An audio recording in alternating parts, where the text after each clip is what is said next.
అనే ఒక అడుగుకు ప్రజా శంకుస్థాపన జరిగి 8 సంవత్సరాలు అయింది. రాయలసీమ ఉద్యమంలో అది ఒక స్ఫూర్తిని నింపింది. ఆ స్ఫూర్తిని కొనసాగిస్తూ ప్రతి సంవత్సరం కార్యక్రమం చేసుకుంటూ పోతున్నాం. అనేక ఉద్యమాలు చేశాం, అలుపెరుగని పోరాటం చేస్తున్నాం. ఈ నేపథ్యంలో చాలామంది కొందరు మన మిత్రులు ఫోన్ చేస్తే 8 ఏళ్ళ నుండి చేస్తున్నారయ్యా, 10 ఏళ్ళ నుండి చేస్తున్నారు, ఏమొచ్చింది మీకు అని ఎగతాళి చేసే మాటలు మాట్లాడుతూ ఉంటే ఒక్కసారి సిరివెన్నెల సీతారామశాస్త్రి గారు చెప్పిన మాటలు గుర్తుంచుకోవాలి.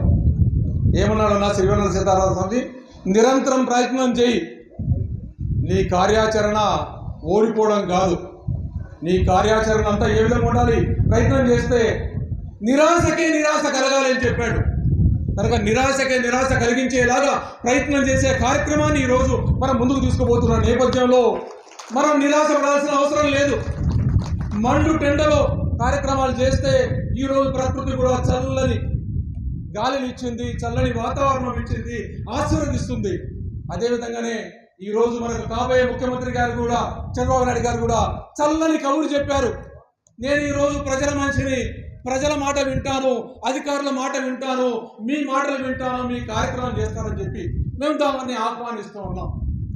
అయితే ఈ కార్యక్రమాన్ని అన్నీ మాట్లాడుకుంటున్నప్పుడు మనం కొన్ని విషయాలు కూడా స్పష్టంగా మాట్లాడుకోవాల్సిన అవసరం ఉందన్న. ఈరోజు మనం 2016లో ఉద్యమం చేసిన తర్వాత అపాయింట్మెంట్ గురించి ఆ ముఖ్యమంత్రి దగ్గర తిరిగాం. కొరియర్ ద్వారా లెటర్లు పంపిస్తే కొరియర్కు పర్మిషన్ లేదని చెప్పి లెటర్ను తిరస్కరించిన ప్రభుత్వాన్ని చూసామన్న 2019లో.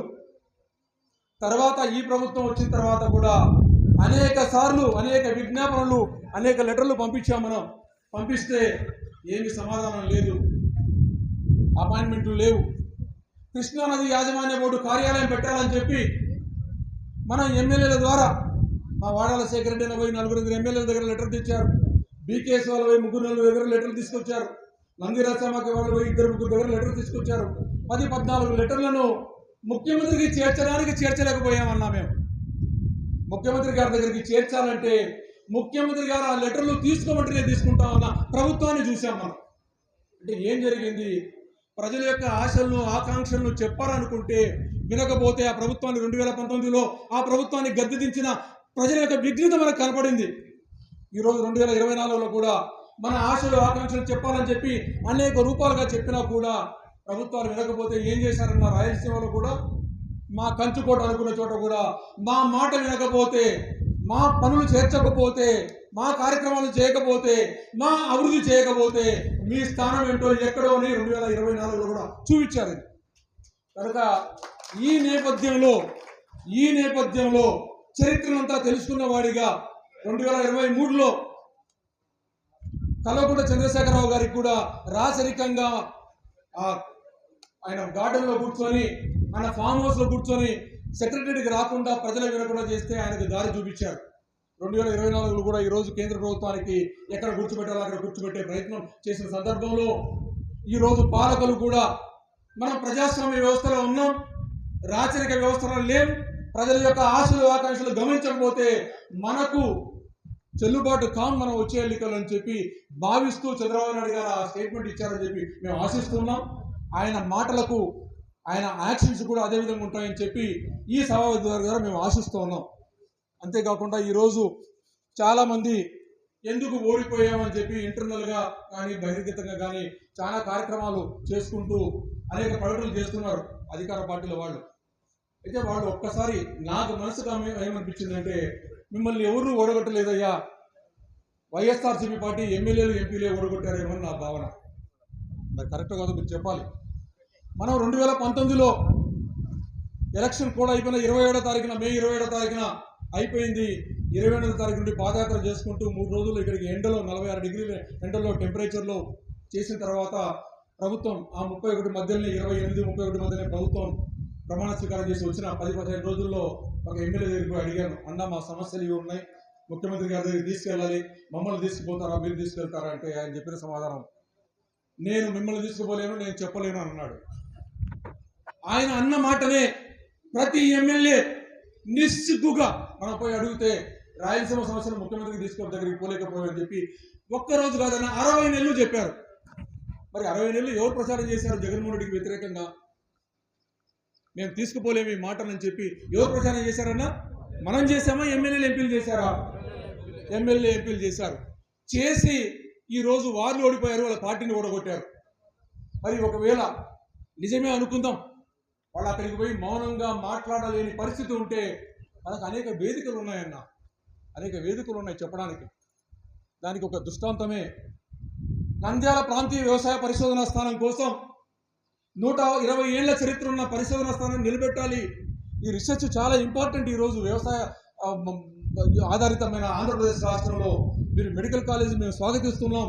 ప్రతి రాయలసీమ జిల్లాలో మెడికల్ కాలేజ్ కావాలని డిమాండ్ చేసిన వాళ్ళు మేము, దానికి వేరే స్థలాలు తీసుకోండి అని చెప్పిన సందర్భంలో, ఉద్యమాలు చేసిన సందర్భంలో ఎమ్మెల్యేల ఎంపీల దగ్గర బంధువులు కూడా మనలో ఆ ఎండలో కూడా భిక్షాటన చేసిన కార్యక్రమాల్లో కూడా వాళ్ళు వెళ్ళి ముఖ్యమంత్రి దగ్గరికి చెప్పలేకపోయారు అనుకుంటే, వాళ్ళకున్న అవకాశాన్ని అసెంబ్లీలో ఎమ్మెల్యే గారు మాట్లాడిన సందర్భంలో కూడా అయ్యా రైతాంగం అంతా కూడా ఈ ప్రాంతీయ వ్యవసాయ పరిశోధన స్థానాన్ని నిర్వీర్యం చేసేదాన్ని ఒప్పుకోవడం లేదు అని చెప్పకుండా తెలుగుదేశం పార్టీ వాళ్ళు మెడికల్ కాలేజీ కట్టడానికి వ్యతిరేకం చేస్తున్నారని చెప్పారు. ఎవరు ఓడగొట్టారయ్యా ఈ మాట చెప్పి? ఎవరు ఓడగొట్టారు? మీరు ఓడగొట్టారు. రైతాంగం అని చెప్పకుండా తెలుగుదేశం అని చెప్పారు. ప్రాంతీయ వ్యవసాయ స్థానం పరిశోధన పరిరక్షణ అని చెప్పకుండా మెడికల్ కాలేజీకి వ్యతిరేకంగా అని చెప్పి ఒక అబద్ధపు మాటను ముఖ్యమంత్రి గారి దృష్టికి తీసుకొని పోయి అసెంబ్లీ సాక్షిగా మాట్లాడారు. దాన్ని ఏమన్నా తప్పును సరిదిద్దుకుంటారా అంటే ముఖ్యమంత్రి గారు నంద్యాలలో వచ్చిన రోజు అదే మాట మాట్లాడారు. మరి ఆ మాటను ఎప్పుడు సరిదిద్దుకున్నాడు ఆయన?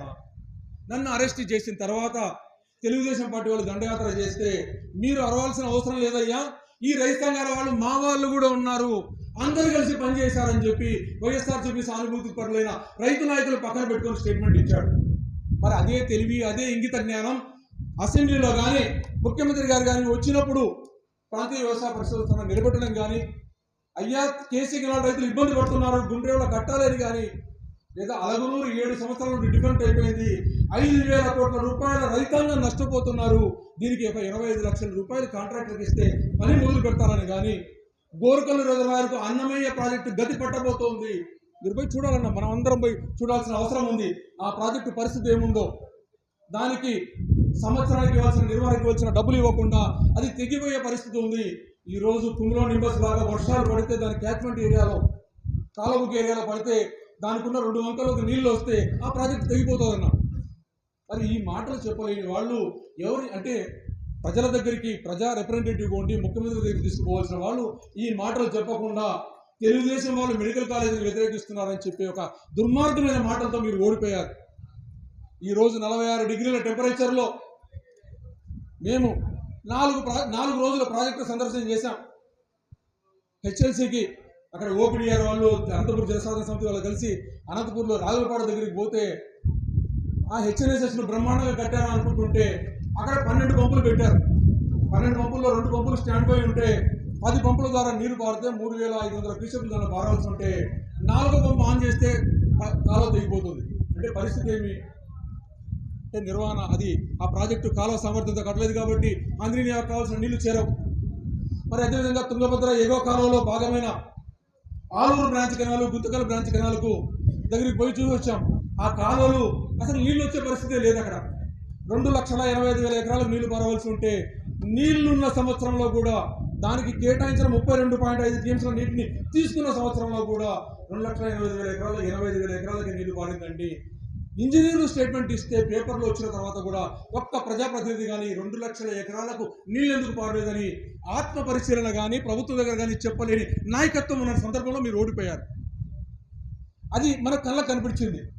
ఈరోజు మనం ఇక్కడికి వస్తే వెలుగోట రిజర్వాయర్ దగ్గరికి వస్తే అక్కడ స్పిల్వే నుండి నీళ్ళు ఎత్తేసి గాలేరు ద్వారా కుందు నదిలోకి పంపిస్తున్నారు కానీ ఆ తూము ద్వారా డిస్ట్రిబ్యూటర్ ద్వారా పరమసాగర్ నీళ్లు పంపించలేని పరిస్థితి ఉంది. మరి నీళ్లు తెలుగుగంగా కట్టుకున్నది ఎందుకు? ఉద్యమం చేసింది ఎందుకు? తెలుగుగంగా కట్టుకొని తెలుగుగంగ ద్వారా పంట కాలాల ద్వారా కర్నూలు జిల్లాలో నీళ్లు ఇచ్చుకుంటూ బ్రహ్మసాగర్ నింపాల్సి ఉంటే అక్కడ నీళ్లు పోయే పరిస్థితి ఉంటే స్పిల్వే ద్వారా గేట్లు ఎత్తి కుందూరు తీసుకుపోయే పరిస్థితి మనకు అక్కడ కనపడుతుంది ప్రాజెక్ట్ దగ్గరికి.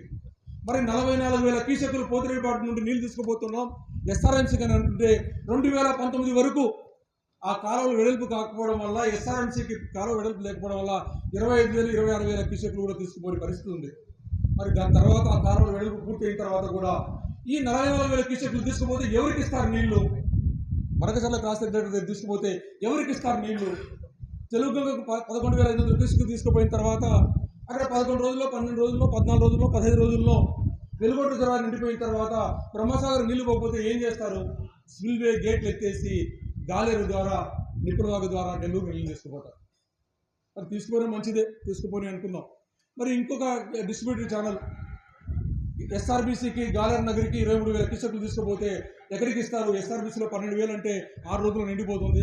గండికోట నిండిపోయిన తర్వాత ఒక్క పంటకాలకు నీళ్ళు లేవు, గండికోట నుండి నీళ్లు ఉంటాయి. మరి మిగిలిన నీళ్ళని ఎక్కడికి తీసుకుపోతారు? ఎస్కేప్ ఛానల్ ద్వారా నిపుణవాగులకు తీసుకొస్తారు.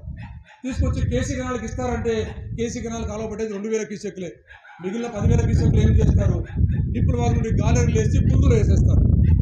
మంచిదే, నెల్లూరుకు నీళ్లు పోతాయి అనుకుంటే ఈ కుందులు ఇక్కడ నుండి వచ్చే 10,000 నీళ్లు ఇక్కడ గాలేరు ద్వారా వెలుగొట్టు జలాలు వచ్చే 10,000 క్యూసెక్లు, వర్షం పడిన 2-3,000 క్యూసెక్లు కలిసి మా తొగరిసీడు దగ్గర నుండి వెల్లాల వరకు రాజుపాలెం మండలం అంతా కూడా పొలాలంతా వరదమయం చేస్తున్నాను. అంటే ఏమిది? ఎవరు సృష్టించారన్నా? భగవంతుడు సృష్టించారా ఈ వరదలు? పాలకులు సృష్టించారా? మనకి ఇవ్వాల్సిన నీళ్లు బ్రహ్మసాగర్కి ఇవ్వకుండా, మనకి ఇవ్వాల్సిన నీళ్లు జీఎన్ఎస్ఎస్ కాలువను, పంట కాలువను తయారు చేయకుండా, రెండో ఫేజ్ చేయకుండా ఆ నీళ్ళని కుందులు వేసి వరదలతో ముంచేసి కాంట్రాక్టర్ల కోసం కుందు నదిని గడపనే కార్యక్రమం చేపట్టి అడ్డంగా పొలాలను నరికి దాని మీద మోటార్లు తీసేసే కార్యక్రమం చేపడితే ఏ రాజకీయ పార్టీ మాట్లాడలేదన్నా. ఈ అంశాలన్నిటి కూడా ఈ 4 రోజుల కార్యక్రమంలో తీసుకెళ్ళాం. మరి ముచ్చుమరి పథకం చంద్రబాబు నాయుడు గారు నేను బ్రహ్మాండంగా చేశానని చెప్తున్నా. ముచ్చుమరి పథకంలో 12 పంపులు ఉంటే అది మల్యాలకు నీళ్లు అందే పరిస్థితుల్లో 834 అడుగులు ఉంటేనే మల్యాలకు నీళ్లు అందే పరిస్థితుల్లో ముచ్చుమరి నుండి 790 అడుగులు చేశామన్నారు. 790 అడుగులు నీళ్లు అందవు. అక్కడ 812 అడుగులు నీళ్లు అందుతాయి. మరి 812లో ఉన్నప్పుడు మల్యాలలో 830 దీపం నీళ్లు అందించడానికి 12 మోటార్లు ఆన్ చేశారా అని చూస్తే 10 మోటార్లు ఆన్ చేయాలి, 2 మోటార్లు స్టాండ్ బై ఉంటే 3వ మోటార్ ఆన్ చేసి 4వ మోటార్ మీద స్విచ్ పెడుతుండగానే కాలువలు దిగిపోతాయన్న, స్విచ్ మీద చేయబెట్టంగానే. మరి నేను ముచ్చుమరిని చేశానని చెప్పి ఘనకార్యంగా చెప్పుకుని ముఖ్యమంత్రి గారి దృష్టికి ప్రజానాయకులు తీసుకెళ్లి చెప్పాలి, అయ్యా 4వ పంపు స్విచ్ ఆన్ చేయకుండానే స్విచ్ మీద చేయబెట్టంగానే తెగిపోతుంది, నీళ్ళు ఏం పోతున్నాయి ఎక్కడికి? కనుక ఒక అద్భుత కల్పనతో చేస్తున్న కార్యక్రమాలన్నీ కూడా ఇవన్నీ చూస్తే ఏమనిపిస్తుందంటే రాయలసీమకు అన్ని ప్రాజెక్టులు ఇచ్చాం, హంద్రీ నివాన్ ఇచ్చాం, ముచ్చుమరి ఎత్తిపోతల పథకం ఇచ్చాం, జిఎన్ఎస్ఎస్ ఇచ్చామని చెప్పేవన్నీ కూడా ఇవన్నీ ఎలాగా ఉన్నాయంటే మనం చిన్నప్పుడు కథ చదువుకొని ఉంటాం. ఒక నక్క కొంగ మిత్రులు.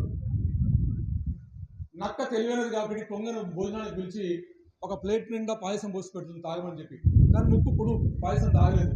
అలాగనే మన పరిస్థితులన్నీ కూడా మన ప్రాజెక్టులన్నీ కట్టి మనం ఏమీ నీళ్లు తీసుకోలేకపోకుండా కిందికి పోయే పరిస్థితికి ఇచ్చేశారు. ఈ నక్కకు వాత పెట్టాలంటే ఏం చేయాలన్నా? ఇప్పుడు ఈ నక్కకు వాత పెట్టాలంటే ఏం చేయాలి? మీరు ఆలోచించాలి, మనం అందరం కలిసి ఆలోచించాలి. మీ ప్రాజెక్టు దగ్గరికి పోవాలి, ఏమేమి ఉందో తెలుసుకోవాలి. ఈరోజు వేదవతి ఎత్తిపోతల పథకం అని చెప్పి గొప్పగా చెప్తున్న పథకంలో నది అంతా వేదవతి అంతా కూడా గంటల సేపు ఎత్తామన్నా ఎక్కడ ఈ పథకం ఎక్కడ తోవారని కనపడలే మాకు. అది వరదొచ్చి బూడిపోయిందంట తవ్విన కొంత కాలువ. అంటే ఇలాంటి పేపర్లో ప్రచారం వేదవతి వస్తుంది, కర్నూలు పశ్చిమ ప్రాంతం అంతా సస్యశ్యామం అవుతుంది, ఆర్డీఎస్ వస్తుంది, పశ్చిమ ప్రాంతం అంతా సస్యశ్యామం అవుతుంది. ఒక కట్టారు, డిస్ట్రిబ్యూటరీ కట్టారు, దాన్ని వదిలేశారు 2 సంవత్సరాలు గాలికి.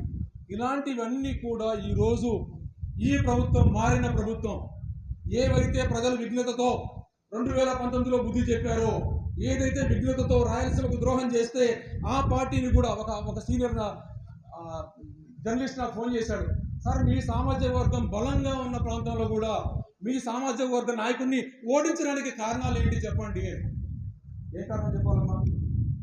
మాకు తిండి తినకపోతే, మాకు బతుకు లేకపోతే మేము ఎవరికైనా ఓడించండి ఓడించండి అని చెప్పి 10 సంవత్సరాలు ప్రశ్నించండి లేదా నాయకుని ప్రశ్నించండి అని చెప్పిన 10 సంవత్సరాల ఫలితం ఈరోజు అనుభవించారని అనుకుంటున్నాం మేము. ఆ సామాజిక వర్గం ఓడిపోయిందంటే కనుక ఏ సామాజిక వర్గంలో మనకు తిండి పెట్టలేదు ఈరోజు. ఆ సామాజిక వర్గమే కాదు పని బతికేది అన్ని వర్గాలు, గ్రామాల్లో ఉన్న అన్ని వర్గాలు. మన పంటలు పండుతునే కూలీ దొరుకుతుంది, లేదా పంటలు పండుతునే పరిశ్రమలు వస్తాయి, లేదా మన పిల్లల చదువులకు కానీ ఇంకోటి కానీ మన అన్ని ఒట్టిపోయే పరిస్థితులు ఉన్న సందర్భంలో అందరూ కలిసి ఎవరైతే మాకు అన్యాయం చేస్తున్నారో వాళ్ళకి తగిన వాత పెట్టిన సందర్భంలో ఈరోజు పాలకులు గ్రహిస్తారని చెప్పి నేను అనుకుంటున్నాను, ఆశిస్తున్నాను. ఆ దిశగా మీరందరూ కూడా ఈరోజు మిమ్మల్ని అందరూ కూడా పేపర్లు తయారు చేసుకొని రమ్మన్నాను. మీ ప్రాజెక్టుల దగ్గర నుండి ఏమేమి ఉన్నాయని మీ రిపోర్ట్ ఇస్తే దాని మీద సమగ్రమైన రిపోర్ట్ను ప్రభుత్వాలకు ఇచ్చి దాన్ని స్పందించమని చెప్పి కోరుకుంటాం. అదేవిధంగానే ఈరోజు మనం ఈ కొత్తగా ప్రభుత్వం ఏర్పడింది. మన ఉద్యమాల పాట ఒక 6 నెలలు ఫుల్ స్టాప్ పెట్టుకొని ఉద్యమాలు కాకుండా ప్రజలను చైతన్యవంతం చేసే కార్యక్రమాలు ఒకవైపు చేసుకుంటూనే మనము కూడా మన ప్రాంతంలో ఉన్న ప్రాజెక్టులు ఎందుకు నిర్వీర్యం అయిపోయాయి, ఎందుకు నీళ్లు పారడం లేదు, ఏ విధంగా పారాలి, ఏమి మన హక్కులని తెలుసుకోవడానికి ప్రాజెక్టుల దగ్గర నుండి ఎవడో చెప్పిన కోణంలో కాకుండా మన బుద్ధిని ఉపయోగించి మన కోణంలో మన దృష్టికోణంలో ఆ ప్రాజెక్టును పరిశీలించే దిశగా మనం అంతా కూడా చైతన్యవంతమవుతూ ఆ కార్యక్రమాలు చేపట్టాలని చెప్పి చేసుకుంటూ 1 నెల 2 నెలల కాలంలో మీ ప్రాజెక్ట్ అంతా సందర్శన చేసే కార్యక్రమం చేయాలి. అదేవిధంగా మా వైఎన్ రెడ్డి ఒక సలహా చెప్తూ ఉంటాడు, ఇక్కడ మన దగ్గర డబ్బులు లేవు, రాజకీయ నాయకులు అండదండ లేదు, కాబట్టి మనమే మండలానికి 5 మందో 6 మందో అందరూ ఎవరి డబ్బులు వాళ్ళు వేసుకొని ఒక బస్సు యాత్ర లాగా ఏ ప్రాంతంలో ఉన్న ఆ ప్రాంతం యొక్క ప్రాజెక్టులను చూసి వచ్చి దాని మీద విశ్లేషణ చేసుకొని మన మైండ్లోకి ఎక్కించుకొని దాన్ని ప్రజల దగ్గరికి తీసుకుపోవడం అనే ఆలోచన ఆయన పెట్టాడు. దాని మీద కూడా మీరు స్పందించాలని చెప్పి కోరుకుంటూ దాన్ని స్పందించాలి. మీరు మీ ప్రాంతం యొక్క సమస్యల గురించి ఒక రిపోర్ట్ ఇస్తే దాన్ని ప్రభుత్వం దగ్గరికి తీసుకుపోయే కార్యక్రమాలు చేపడతాం ఇక్కడ. కాబట్టి ఈ నేపథ్యంలో మనము రాష్ట్ర విభజన చట్టంలో మనం ముఖ్యంగా కొన్ని అంశాలను నేను టచ్ చేసి వదిలేస్తాను మైక్ను. రాష్ట్ర విభజన చట్టంలో మనకు 4 ప్రాజెక్టులు మిగులు జలాల మీద ఉన్న ప్రాజెక్టులు తెలుగొంగ, గాలేరునగిరి, హంద్రీనీవా, వెలుగొండ ప్రాజెక్టులను నిర్మాణం పూర్తి చేస్తామన్నారు. మంచిదే, నిర్మాణం పూర్తి చేయాలంటే నిధులు ఖర్చు పెట్టాలి కదా. నిధులు అరాకరా నిధులు ఖర్చు పెడుతూ దాన్ని సాగదీస్తున్నట్టుగా నిర్మాణం జరుగుతున్న నేపథ్యంలో ఎందుకు జరిగింది అనేది కూడా మనం ఒకసారి పరిశీలన చేసుకుంటే, పోలవరం అనేది జాతీయ ప్రాజెక్టు కింద అనుమతులు పొందితే కేంద్ర ప్రభుత్వం నిధులతో కట్టాల్సి ఉంటే రాష్ట్ర ప్రభుత్వం నిధులతో దాన్ని ఎత్తుకోవడం వల్ల నిధులు లేక ఈ ప్రాజెక్టులు అంతా కుంటుపడ్డాయి. ఈ ప్రాజెక్టు ముందుకు పోవడంలా అది ఒక అంశం నిర్మాణాలు పక్కన ఉన్నది. అంటే మనకు ఒకటే కాదన్న, ఒకవైపే కాదు, రాయలసీమకు మెత్తగా ఎదగాలంటే ఎట్లా కొట్టాలన్నా, ఐరన్ దెబ్బ కొట్టాలంటే సమ్మటి దెబ్బలు అన్ని వైపుల నుండి పడాలన్నట్టుగా ఆ వైపు నుండి కాకుండా రెండో దెబ్బ ఇంకొక వైపు ఉంది ఈ మిగులు జలాల మీద వచ్చే ప్రాజెక్టులు. అన్న రెండన్న సుబ్బారెడ్డి రంగారెడ్డి ముందుకు రండి. దీనికి బ్రిజేష్ కుమార్ కమిటీ నీటి పంపకం చేసింది. నీటి పంపకం చేస్తూ మిగులు జలాలను కూడా కర్ణాటక, మహారాష్ట్రకు పనిచేసింది. ఆ ప్రాజెక్టు అమలు జరిగితే ఆ తీర్పు అమలు జరిగితే అన్న తెలుగొంగ, గాలేరునగిరి, హంద్రీనీవా ఆయకట్టు రైతులు బాగా వినాలి. 100 సంవత్సరాల్లో 1 సంవత్సరంలో 2 సంవత్సరాలు మాత్రమే నీళ్ళు వస్తాయన్న మీకు. మరి 100 సంవత్సరాల్లో 1 సంవత్సరం 2 సంవత్సరాలు నీళ్ళు వస్తాయి. మరి నీళ్ళు వస్తే మనం బతుకుతామా? 1 సంవత్సరం 2 సంవత్సరాలు వస్తే ఆ పంట కాలువలు ఉంటాయా? మరి పూర్తి చేయమని చెబుతూనే బ్రిజేష్ కుమార్ కమిటీ ద్వారా 100 సంవత్సరాలు 1 సంవత్సరం 2 సంవత్సరాలు నీళ్ళు వచ్చేదానికి వాళ్ళు ఏమైనా తెలివి తక్కువ వాళ్ళ ప్రభుత్వం. కాబట్టి దీనికి కూడా ఒక మార్గాన్ని సూచించారు. అయ్యా, బ్రిజేష్ కుమార్ కమిటీ పనిచేసింది, దీనికి నీళ్లు రావాలంటే గోదావరి నీటిని దుమ్మగూడెం నాగార్జున సాగర్ టేల్పాంట్ ప్రాజెక్టు ద్వారా నీళ్లను మళ్లించి నాగార్జున సాగర్ ఆయకట్టుకి ఇస్తే ఆ నీళ్లు శ్రీశైలంలో నిలబడతాయి, మిగులుతాయి. ఆ నీళ్ళని ఈ ప్రాజెక్టుకి ఇవ్వచ్చు అని చెప్పి రాష్ట్ర విభజన చట్టంలో పేర్కొనడం జరిగింది. మరి ఈ ప్రాజెక్టు నువ్వు రాష్ట్ర విభజన చట్టంలో పెడితే ఈ 10 ఏళ్ల కాలంలో ఏ రాజకీయ నాయకుడైనా, అధికారంలో ఉన్నవాడు కానీ అధికారంలో లేనివాడు కానీ లేదా ప్రతిపక్షంలో ఉన్నవాడు కానీ ఈ అంశాన్ని ఎప్పుడైనా మాట్లాడారా అన్న? మాట్లాడాలి. ఎందుకంటే ఇప్పుడే మా మియా ఒక పాట పాడాడు, దానికి సాహిత్యం అంతా మా మారుతి పౌరోహిత్యం ఇచ్చారు. ఏం చెప్పారు? ఈరోజు మమ్మల్ని విస్మరిస్తున్నారు కాబట్టి రాయి పెట్టుకొని ఎదురు తిరగండి అనే పరిస్థితికి వచ్చింది ఈరోజు. కనుక ఈరోజు మన మాట ఎందుకు మాట్లాడడం లేదు, మన గొంతు ఎందుకు వినపడడం లేదు, వాళ్ళకి ఎందుకు వినపడడం లేదు? అత్యంత కీలకం మన బతుకు తెరువుకు సంబంధించిన సమస్య. ఆ ప్రాజెక్టు గురించి 10 సంవత్సరాల్లో నిన్న 2024 ఎలక్షన్స్లో కూడా దాని గురించి ఎవరు మాట్లాడలేదు. అంటే మన పట్ల ఎంత చిన్న చూపు ఉందో ఆ పాటలో మారుతి పౌరోహిత్యం గారు రాశారు. ఆ పాటను మీరే వినిపించారు. ఆ పాటను మీరు ప్రతి ఒక్కరూ, ఆ సాహిత్యాన్ని మీకు పంపిస్తాం, ప్రతి ఒక్కరూ నేర్చుకొని పాడాల్సిన అవసరం ఉందన్న. మీరు సొంతంగా పాడాల్సిన అవసరం ఉంది. ప్రజల దగ్గరికి పోవాలంటే పాటల ద్వారా పోవాల్సిన అవసరం ఉంది. కాబట్టి అదేవిధంగానే దానికి ఆ ప్రాజెక్టు కట్టడానికి కోసం ఈరోజు చంద్రబాబు నాయుడు గారిని ఈరోజు మీరు అత్యంత కీలకమైన వ్యక్తి అయ్యారు కేంద్ర ప్రభుత్వంలో. ఆ ప్రాజెక్టు ఇమీడియట్గా వచ్చేసి దీనికి నికర జలాలు వచ్చే విషయాన్ని మీరు చేపట్టాల్సిన విధి విధానాల్లో చేపట్టాల్సిన అంశం ఉంది. ఇంకా రెండో అంశం మనం చెప్పుకున్నాం, నికర జలాల మీద కట్టిన ప్రాజెక్టులన్నిటికి కూడా అటు కేసీ కెనాల్ కావచ్చు, తుంగభద్ర దిగువ కాలువ కావచ్చు, ఎస్ఆర్బీసీ కావచ్చు, హై లెవెల్ కెనాల్ కావచ్చు, మైలవరం నుండి వచ్చే నీళ్ళన్నీ కూడా మనకు సరైన నిర్మాణాలు లేక లేదా దానికి నిర్వహణ సరిగా లేక అలగనూరు లాగా నిర్వహణ లేక తెగిపోయే పరిస్థితులు ఉంటే 20 లక్షల ఎకరాల్లో కేవలం 8 లక్షల ఎకరాలకు మాత్రమే నీళ్లు వస్తున్నాయి. ప్రాజెక్టులు కట్టిన దాంట్లో మనకున్న 90 లక్షల ఎకరాల్లో 20 లక్షల ఎకరాలకు ప్రాజెక్టులు కడితే 8 లక్షలకు వస్తున్నాయి. నీళ్లు లేవా అంటే నీళ్లు ఉన్నాయి, ఆ పాటలో పాడినట్టుగానే నీళ్ళన్నీ కిందోడు తీసుకోబోతుంటే మనం ఏమి ఆ నిర్వహణ కోసం ఖర్చు పెట్టండి, గుండేలు కట్టండి, వేదవతి ఎత్తిపోతల పథకం కట్టండి, లేదా తుంగభద్ర ఎగువ సమాంతర కాలువ కట్టండి అనేక సూచనలు చేస్తున్న నేపథ్యంలో వాటిని ఏమిటి పట్టించుకోకుండా ఉన్న నేపథ్యమే కాకుండా తాటికాయ మీద నక్క మీద తాటికాయ పడినట్టుగా కేంద్ర ప్రభుత్వం మన హక్కులున్న నీటిని కూడా తెలంగాణకు ట్రాన్స్ఫర్ చేస్తూ అక్టోబర్ 4వ తారీఖున జీవో చేస్తే ఏ రాజకీయ పార్టీ మాట్లాడలేదన్నా, ఎక్సెప్ట్ కమ్యూనిస్టు పార్టీలు సిపిఐ సిపిఎం ముందుకు వచ్చారు. వాళ్ళు మాట్లాడుతున్నా కూడా ప్రధాన ప్రతిపక్షం దీన్ని తీసుకొని నేపథ్యం ఉంది. ఈరోజు కీలకంగా మీరు మారిన నేపథ్యంలో రాష్ట్ర విభజన చట్టం ప్రకారం ఏ ప్రాజెక్టు కేటాయించిన నీళ్లు ఆ ప్రాజెక్టుకే ఉండాలి. రాష్ట్ర విభజన చట్టం కూడా పార్లమెంట్లో రాజ్యాంగ ప్రకారం రూపొందించింది. కాబట్టి మీరు చేసిన క్యాబినెట్ నిర్ణయం తప్పు అని చెప్పి ఆ క్యాబినెట్ నిర్ణయాన్ని రద్దు చేయించాలి. అదేవిధంగా పోలవరం ద్వారా మిగిలే నీళ్ళన్నీ కూడా రాయలసీమకు చెందేలాగా రాష్ట్ర విభజన చట్టంలో ఉంది. ఆ 45 టీమ్స్లు కూడా రాయలసీమకు చెందేలాగా మీరు ఒత్తిడి తీసుకురావాల్సిన అవసరం ఉంది. అదే ఈరోజు పట్టుసీమ తాత్కాలిక ప్రాజెక్టు కట్టారు కాబట్టి ఆ నీటిని కూడా ట్రాన్స్ఫర్ చేయాల్సిన అవసరం ఉంది. అదేవిధంగా చివరిగా రాష్ట్ర విభజన చట్టంలో అనేక ప్రత్యేక ప్యాకేజ్ అనేది ఉంది. ఆ ప్రత్యేక ప్యాకేజ్ గురించి ఎవరు మాట్లాడాలా? ఈ రోజు రాయలసీమ బతికి బట్టగట్టాలంటే ఈ ప్రాజెక్టులతో పాటుగా ఒక ప్రత్యేక రాయలసీమ ఇరిగేషన్ కమిషన్ ఏర్పడాలి. చెరువుల పునరుద్ధరణ, చెరువుల నిర్మాణం జరిగి చెరువుల ద్వారా రాయలసీమ సస్యశ్యామలం కావడానికి ఆ ప్రత్యేక ప్యాకేజ్ నిధులతో తక్షణమే ఈ ప్రభుత్వం ఒక ప్రత్యేక కమిషన్ ఏర్పాటు చేయాల్సిన అవసరం ఉంది. అదేవిధంగా పాలనా వికేంద్రీకరణ భాగంలో హైకోర్టును రాయలసీమలో కర్నూలులో ఏర్పాటు చేయాలి. కేఆర్ఎంబీ కార్యాలయాన్ని కర్నూలులో ఏర్పాటు చేయాలి. కడప ఉక్కును అత్యంత త్వరగా మొదలుపెట్టేలాగా చేయాలి. గుంతకల్లు రైల్వే జోన్ చేయాలి. All India institute of medical సైన్సెస్ను ఆ రోజు చంద్రబాబు నాయుడు గారు అనంతపూర్లో పెడతానని చెప్పి మంగళగిరిలో పెట్టారు. పెట్టిన తర్వాత కొన్ని విభాగాలైనా సరే అనంతపూర్లో తెస్తా అన్నారు. ఆ విభాగాలైనా తక్షణమే ఆయన తీసుకురావాల్సిన అవసరం ఉంది. చిత్తూరులో ఆల్ ఆఫ్ సడన్ మూసేసిన బిహెచ్ఎల్ నిర్మాణాన్ని కూడా తప్పకుండా చేపట్టాలి అని ఒక అంశాన్ని వాళ్ళ ముందు ఉంచుతూ ఈరోజు ఇంకొక కీలకమైన అంశం, మన ఉద్యమంలో సాధించుకున్న విజయాల్లో కొన్ని విజయాలు ఉన్నాయి. మనమేం నిరాశపడాల్సిన అవసరం లేదు. మనకు ఆ రోజు మనం చేసిన ఉద్యమంలో శ్రీశైలంలో 854 అడుగులు ఉండేలాగా రూల్ కర్వ్ అనేది కేఆర్ఎంబీ ఈరోజు కేంద్ర ప్రభుత్వం చేసింది. దాన్ని అమలుకు తెలంగాణ ప్రభుత్వం ఒప్పుకోకపోతే దాన్ని కేంద్ర ప్రభుత్వం మీద ఒత్తిడి పెంచి రూల్ కర్వ్ ఇంప్లిమెంట్ అయ్యేలాగా చేయాల్సిన అవసరం ఉంది. ఆ దిశగా చంద్రబాబు నాయుడు గారు పనిచేయాలని చెప్పి మేము కోరుకుంటున్నాం.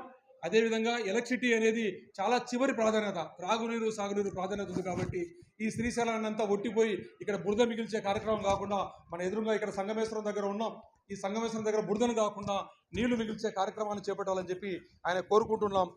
ఈ నేపథ్యంలోనే మాకు స్ఫూర్తిదాయకమైన సిద్ధేశ్వరం అలుగును అనే దాన్ని మీరు ప్రామిస్ చేశారు. ఇక్కడికి వచ్చినప్పుడు కూడా సిద్ధేశ్వరం దగ్గర ఈరోజు ఇక్కడే పక్కన తీగల వంతెన కడుతున్నారు.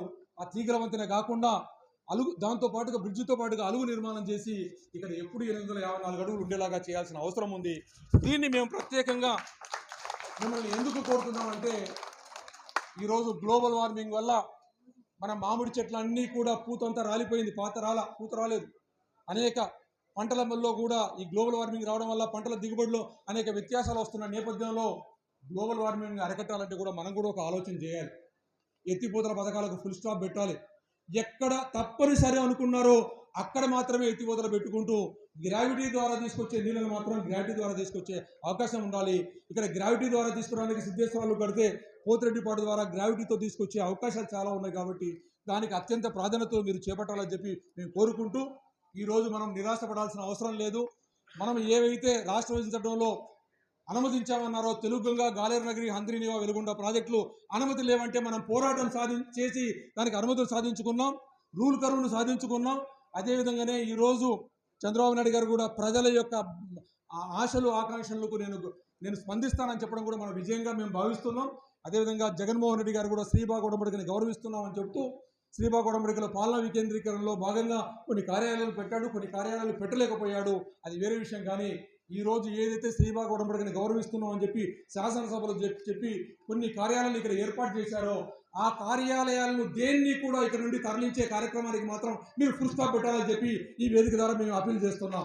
AP electricity regulatory board commission కార్యాలయం ఇక్కడికి ఏర్పాటైంది, హ్యూమన్ రైట్స్ కమిషన్ వచ్చింది, ఇంకొక తర్వాత లోక్ అదాలత్ కార్యాలయాలు వచ్చాయి. అదేవిధంగా ఈ కార్యక్రమాలు ఇక్కడ ఉంచుతూ పాలనా వికేంద్రీకరణలో భాగంగా మీరు చెప్పినట్టుగా సీడ్ హబ్కు సంబంధించిన ఏపీ సీడ్స్ హెడ్ క్వార్టర్స్ ఇక్కడికి తీసుకురావాలి. సీడ్ హబ్ డెవలప్ చేస్తామంటే సర్టిఫికేషన్ ఏజెన్సీ కార్యాలయం ఇక్కడ పెట్టాలి, జాతీయ స్థాయి వ్యవసాయ విశ్వవిద్యాలయం ఇక్కడ పెట్టాలి.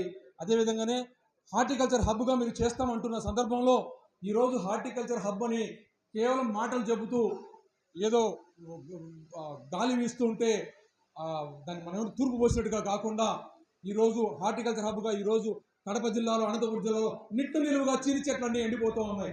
దాని గురించి ఎప్పుడైనా పరిశోధనలు చేశారా? పరిశోధన స్థానాలు ఏర్పాటు చేశారా? ఇక్కడ అలాంటి పరిశోధన స్థానాలు ఏర్పాటు చేసుకుంటూ హార్టికల్చర్ యూనివర్సిటీ కూడా ఇక్కడ పెట్టుకుంటూ హార్టికల్చర్ కమిషనరేట్ కూడా ఇక్కడ ఏర్పాటు చేసి దానికి మార్కెటింగ్ సంబంధించిన డిపార్ట్మెంట్ ఇక్కడ పెట్టి లాజిస్టిక్స్ అన్ని ఏర్పాటు చేయాలని చెప్పుకుంటూ చివరిగా మనం నిరాశపడాల్సిన అవసరం లేదు. మన వైపు అన్ని హామీలు ఇచ్చిన వాళ్ళు ఉన్నారు, అవన్నీ చేసుకోవాలనుకుంటే చివరిగా మళ్ళీ ఒక్కసారి సిరివెన్నెల సీతారామ శాస్త్రి గారు చెప్పిన మాటను ఒకటి చెప్పి విరమిస్తాను. మనం ఏం నిరుత్సాహపడాల్సిన అవసరం ఉందా లేదన్నా? మనకు దేహం ఉందా అన్నా లేదా? దేహం ఉందా? ప్రాణం ఉందా? దేహం ఉంది, ప్రాణం ఉంది, నెత్తురు ఉంది, సత్తు ఉంది. ఇంతకంటే ఇంకేం సైన్యం కావాలన్నా అని చెప్పి ఎవరన్నారన్నా? సిరివెన్నెల సీతారామ శాస్త్రి ఉన్నాడు. కాబట్టి మన దగ్గర గొప్ప సైన్యం ఉంది, దేహం ఉంది, రక్తం ఉంది, సత్తు ఉంది. కనుక మనం కలిసి పోరాడదాం. మన విజయాలు సాధించేంత వరకు మనం పోరాటం చేస్తూనే ఉంటాం. మన పోరాటం, మన ధ్యేయం అలిసిపోవడం కాదు, నిరాశ తెప్పించే దిశగా చేసే కార్యాచరణను చేపట్టుకుంటూ పోదామని చెప్పి ఆశిస్తూ మీరందరూ కూడా వీటన్నిటి మీద కూడా స్పందించాలని చెప్పి మీరు మీ ప్రాజెక్టుల గురించి ఉన్న నివేదికలు ఇస్తూనే 6 నెలల కాలంలో మీరు మీ ప్రజాప్రతినిధులను మన వైపు తీసుకురావడానికి చేసే కార్యక్రమాల గురించి చెబుతూ బ్రీఫ్గా మాట్లాడాలని చెప్పి కోరుకుంటూ ముందుగా నాగరాజును ఒక పాట పాడవలసిందిగా కోరుతున్నాను. పాట